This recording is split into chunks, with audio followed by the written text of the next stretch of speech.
There are few things that I love talking about more than the business of sexual health. And so I'm so excited for today's guest, Alex Fine from Dame, who really has been knee-deep and integral to this conversation in this industry for a large number of years in her relatively short life. I have been fighting this fight for over a decade, talking about the disparity between men and women's advertising. We've seen countless examples of companies fighting City Hall, literally fighting against Facebook, trying to get ads approved, trying to get things cleared on websites, on radio stations, on cable networks, you name it, trying to get funding. It is so important to bring attention to this issue about how important it is to put words and vocabulary and language and conversation around women's sexual health and pleasure. Rachel, I am in my office today and find myself recommending vibrators to the last couple of patients I've seen, not only to enhance blood flow to the genitals, but also to enhance pleasure.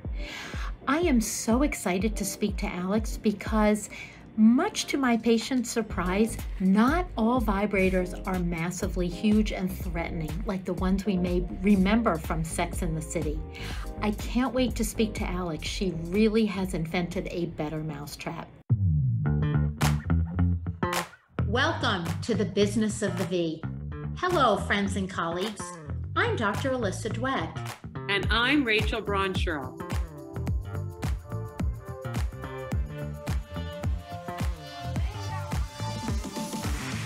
Each week, we bring you the most fascinating investors, inventors, entrepreneurs, academics, and healthcare practitioners who are making things happen in women's sexual and reproductive health.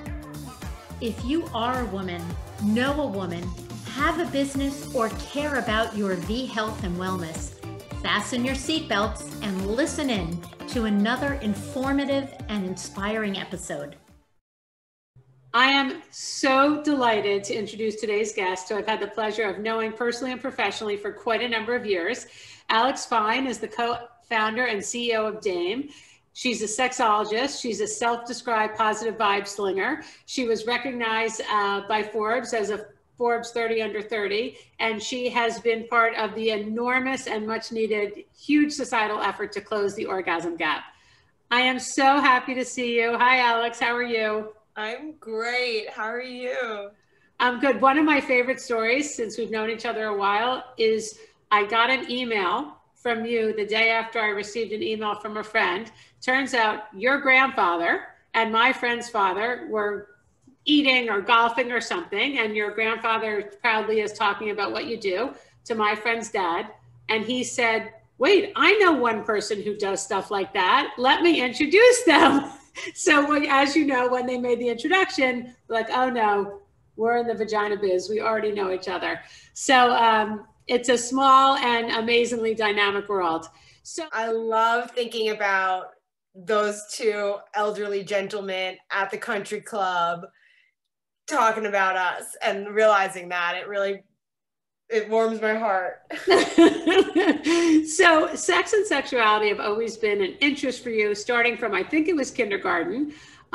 Share your amazing journey from that first experience to creating Dame. There's so much we want to go into in terms of the success that you've had with distribution and your whole philosophy around building this business. So take us back a little bit to when you knew that this was something that you had an affinity for. You know, I think it's even before this story, to be honest. I think I popped out of the womb and knew where I could find pleasure within my body pretty early. But when I had a really formative experience when I was 6 years old, my cool aunt, I was staying with her in the city for a weekend, and she'd left something at her friend's house. And so we were going to pick it up, but her friend was having a party. And I saw the party and I was like, we're going into this party for a little bit. You know, it's like I was a pretty bossy 6-year-old. So I went in and there were drag queens at this party. And I was amazed. I was just like, I need to understand everything about you. You are sparkly. You are You guys are wonderful. Like, and also when you're 6, you really can ask honest questions without judgment in a way that I think as you get older gets harder and harder to do. So I asked them, are you a boy? Are you a girl?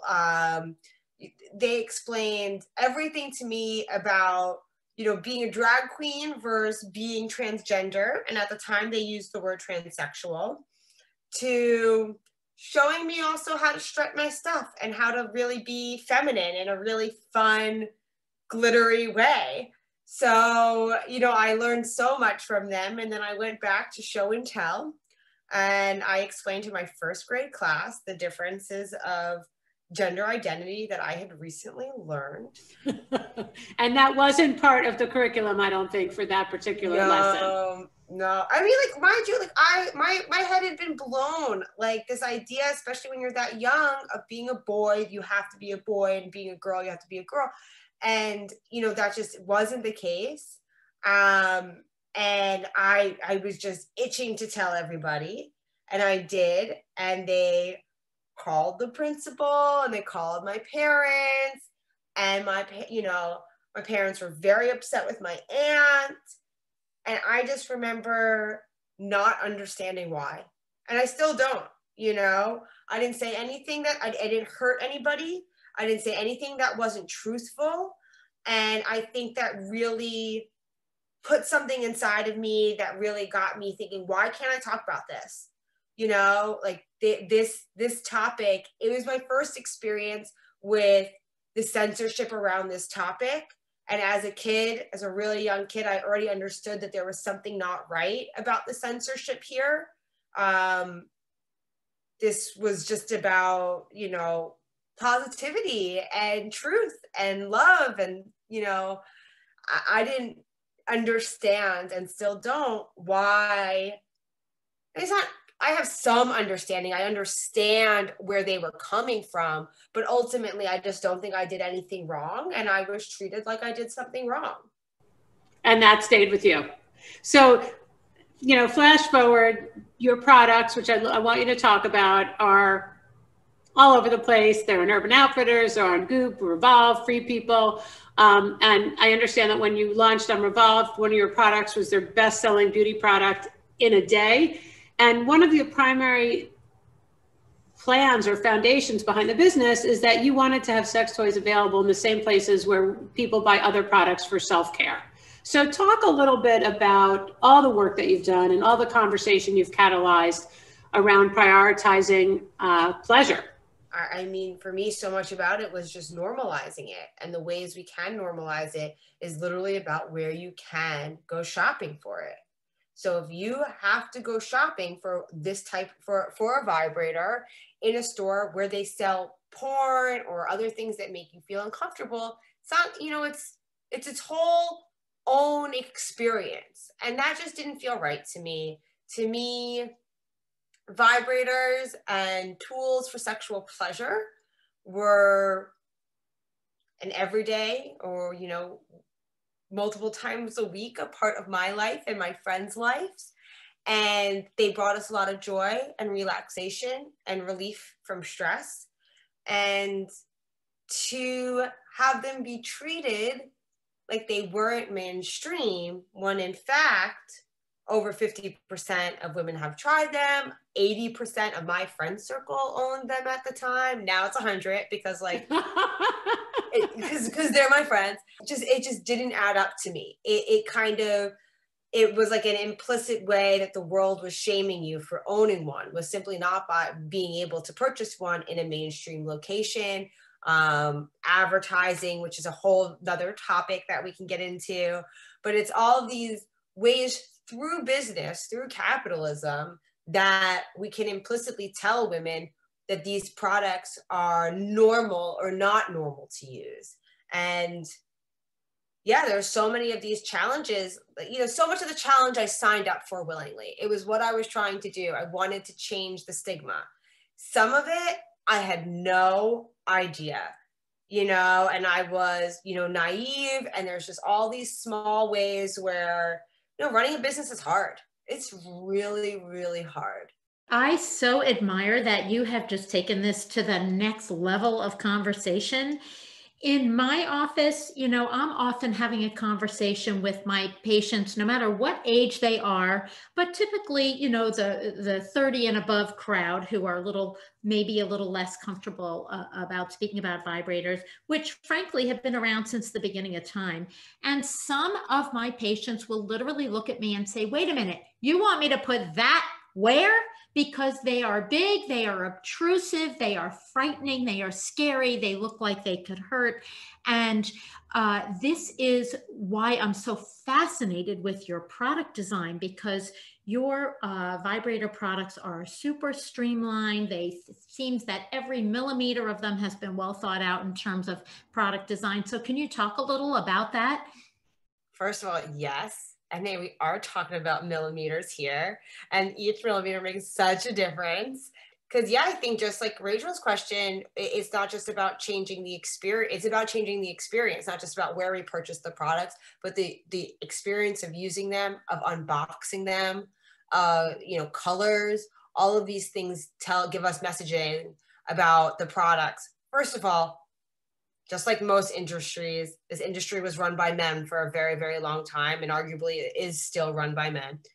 And I guess men seem to think that what women wanted for pleasure was something that looked like a penis. But as we know, as I'm sure many of your listeners know, only 30% of women can even have an orgasm through internal penetration. In fact, only 4% of women report that internal penetration is their most reliable route to orgasm. So when we're talking about female pleasure, to design something and design most things for internal pleasure just doesn't really line up with the experience. So for us, that's where we started. We wanted to create products predominantly for clitoral stimulation. We wanted to create products that weren't embarrassing to look at, that weren't bad for you. Because mind you, again, another thing that happens in this industry is it's not regulated. So people have used not body safe materials in the past. And that was, we wanted to make sure we're using body safe materials. And we wanted to create products that just weren't embarrassing to look at. You could show your grandma and it's, not going to, well, it depends on your grandma maybe, but it's not going to immediately offend her. We want our products we talk a lot about function over form. They need to work well before they just look pretty. But my kind of counter argument sometimes in the engineering team is like, look, you're essentially having sex with these products. They got to look good too. We need to think that they're beautiful. We need to think that they're elegant. We need to think that they are safe and make us feel welcoming, literally just in the design. So we make sure we have organic curved edges predominantly, that they're ergonomic, that they're easy to use. I think one of my favorite innovations that we've come up with is on our products. Most of our products, you can feel without looking which side's up and which side's down.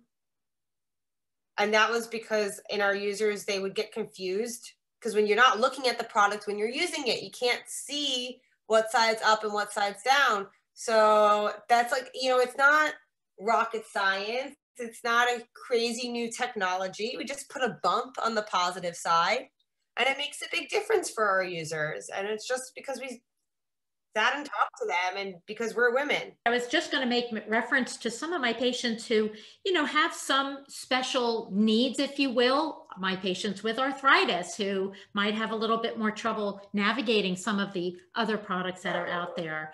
People who have had, surgeries in the genital area who definitely benefit from a less threatening product and something that doesn't need to be inserted. And then of course it is all about the clitoris when it comes to stimulation. So one of the things I particularly love when you've talked about the history, not only are they designed by men and they're designed to look like male body parts, but one of the things that you did two things you did that were pretty unique is one, your products were designed by women, and you take a unique approach to product design in terms of getting input and ideas. So talk about how you embrace your community to come up with new product ideas and how you work with them to evaluate the products that you're developing.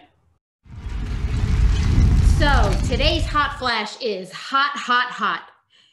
Did you know that 70% of women do not orgasm from penetration alone?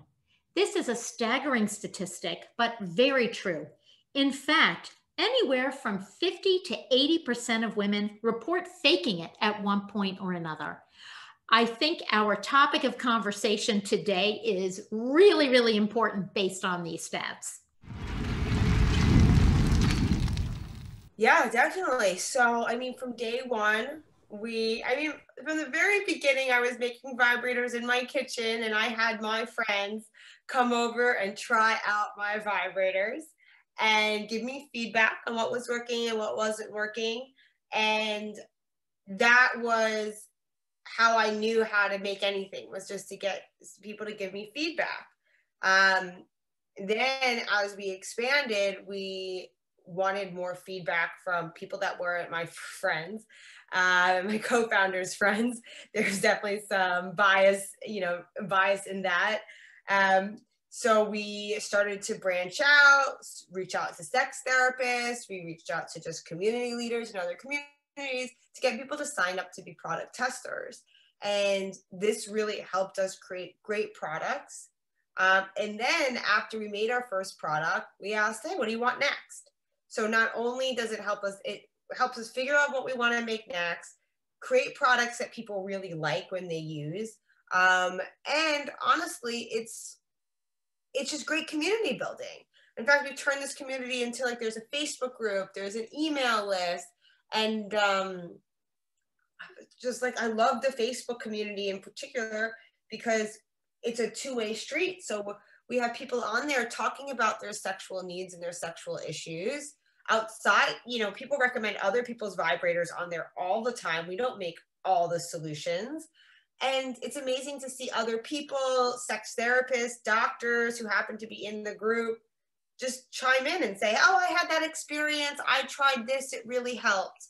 And to be honest, not only is it beautiful, I get great product ideas from it.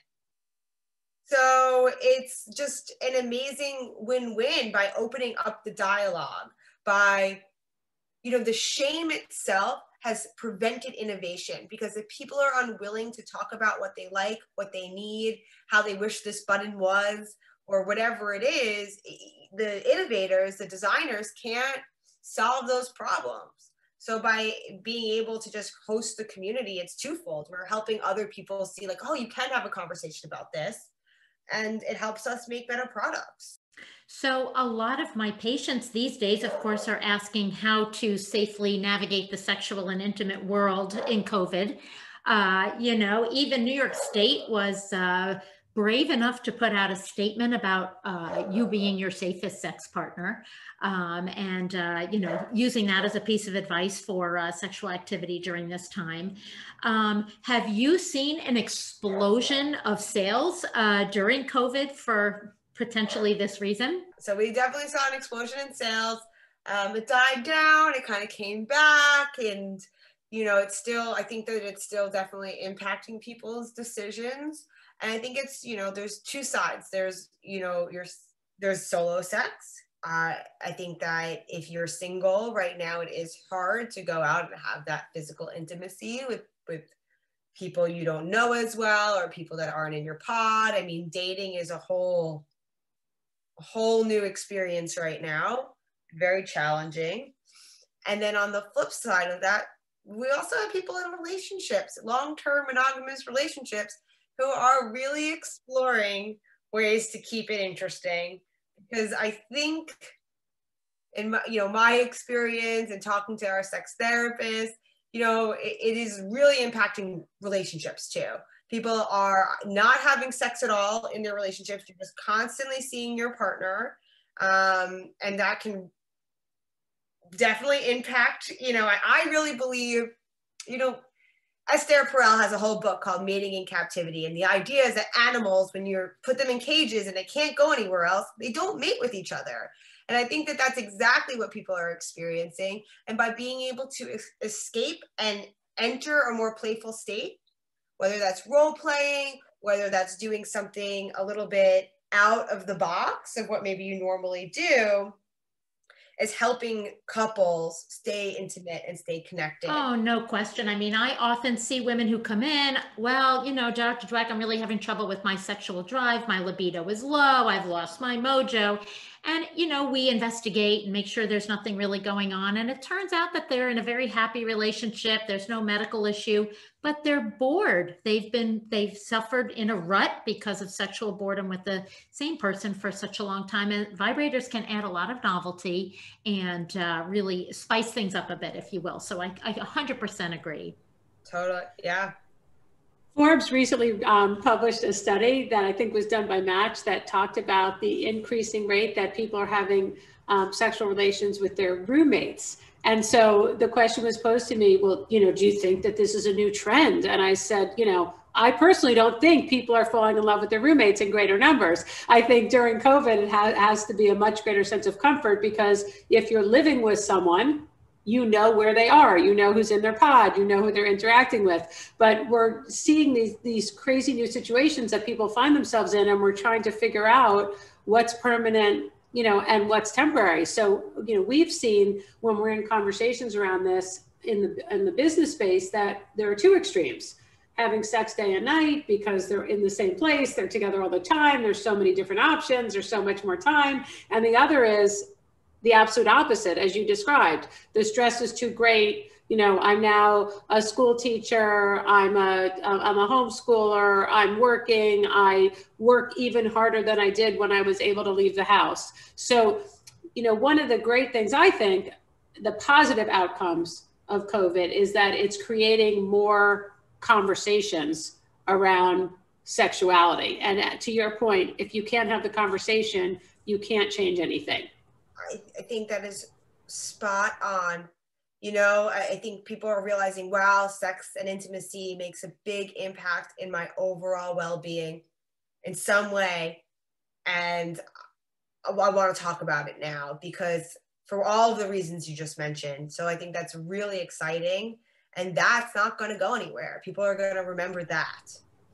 So speaking of trying to make conversations happen, you and I have spent many an hour talking about what it's like being in the trenches, fighting City Hall, trying to get people to accept your appropriate, informative ads when you can talk about erectile dysfunction at 5 p.m. on every station. It's a much more arduous climb to get social media channels and lots of other outlets to accept your ads. So tell us about, you've taken a whole new approach. You've gone smack into the heart of the controversy. Describe the experience you've had with the MTA and why you decided to go ahead with this lawsuit, and if there's any update where that is. How much time do we have? Also like it's so frustrating, and it's not just the MTA. It's so many ways which were stopped from advertising, but I think that this MTA story is so indicative. It's a great way of understanding the issue. So I reached out to the MTA after they had said another company could run advertisements in the New York Times. There's a New York Times headline that says MTA will run sex toy ads. So I called up the MTA and said, great, I'm super excited about this. We'd love to run advertisements. It wasn't like it was literally in the New York Times. So I reached out to them. I tend to go above and beyond when I know that this is going to be new for them. They've never run advertisements before. So I want to make it a great experience for them so they can see that this is a comfortable thing to do and that they will want to do it again. So I sent them a bunch of different advertisements and I said, let me know what works for you and what doesn't. They didn't like any of my train puns, like we'll help you get from point A to point O or anything like that. They were like, we're much more comfortable with with you guys just saying, toys for sex, or, I think the other ad they had proved said like 95% of men get to where they're going, while only 36% of women do. Come to Dame Products and like learn more. Something like, informative advertisements about real statistics when it comes to sexual pleasure. Anyway, so we talked to them. This took 5 months. And then on month 6, I sent them the advertisements. We took the photos. I said, send me the invoice. We're ready to go. Nothing. Just didn't respond. 3 weeks later, they send me an email being like, we do not and never have worked with any sexual related company. Meanwhile, they're running erectile dysfunction advertisements all over the city. They're running plenty of other ads too. They run, a lot of ads that just talk about sex. My favorite ad is a moving truck company that said, we will move your children's toys and your adult toys too. So clearly, like, other companies are allowed to make jokes about sex toys. They didn't have a problem with content around it. And again, erectile dysfunction is everywhere. It's everywhere. It's everywhere. And the idea that simply because it's a medical that it's FDA approved, it's about men being able to have sexual pleasure in their later years. I am sure there's a subset of men who are using it to procreate, but let's be real. This is mostly for men who are having blood flow issues for whatever reason, often due to just getting older, who still want to enjoy sex. And why shouldn't their wives and their partners be able to access the same pleasure? It's infuriating to me. Anyway, they wouldn't change their ads. They wouldn't change their policy. So we sued them. And now we're suing them. And we are kind of in a limbo state. We're heading into deposition soon. And I think we have a really strong case. And I'm really excited to see where it goes. And it's, you don't start a company to sue somebody. You hope to not get sued, sort of, right? Or that was like the narrative I had in my head. And to realize that was an important part of what my company mission was. I don't know. There are a few things. I mean, I don't know if it gives me joy. I'd rather not have this issue, but making this change in the world and fighting that fight feels important. Absolutely. And as someone who's been fighting this for 13 years, I'm going to say, and the first article that we ever published about it was the disparity between men and women's advertising, exactly these issues. Sadly, this isn't new, but the good part is there's so many more voices, there's so many more companies, there's so many more people standing up and saying, stop the madness. This is crazy. You don't have to be afraid of female sexual pleasure, and at a minimum, at least apply the standards equally. So we'll be waiting on pins and needles to see how this results, and imagine you will continue to make waves and make things happen in the space. And don't forget, it's about blood flow for women too. I mean, for my very shy patients or those who have been raised in a cultural or value system way where, sexual pleasure is not really on the front of their to-do list, I often talk about medicinal benefit from vibrator toys and the blood flow that it enhances. So we have to keep that in mind. We're equal in that way. Alex, where can people go to get more information about your company, your products, you? Thank you. I always forget to plug, so it's really great when I get the alley-oop. We're at dameproducts.com, and that's the best place to go find out more information. Our Instagram, Twitter, Facebook handle is also Dame Products. I'm also out there on the internet as a fine human, because I'm Alex Fine, and I'm a human. And yeah, that's the best place. And we'll definitely give you guys a discount code, and we could drop that in the description. Well, I always love seeing you. It's always fun. It's always entertaining. I always learn something new. So thank you so much for your time today and for continuing to do the incredibly, incredibly important work that you've been thinking about and doing for most of your life. And good luck with all of your MTA battles. I hope you win. I do too. I'll let you guys know. Go ahead. It's David versus Goliath. I'll let you know how it goes. Thank you all so much. Don't forget, subscribe to our podcast at businessofthev.com for the latest trends and trendsetters in women's health and business.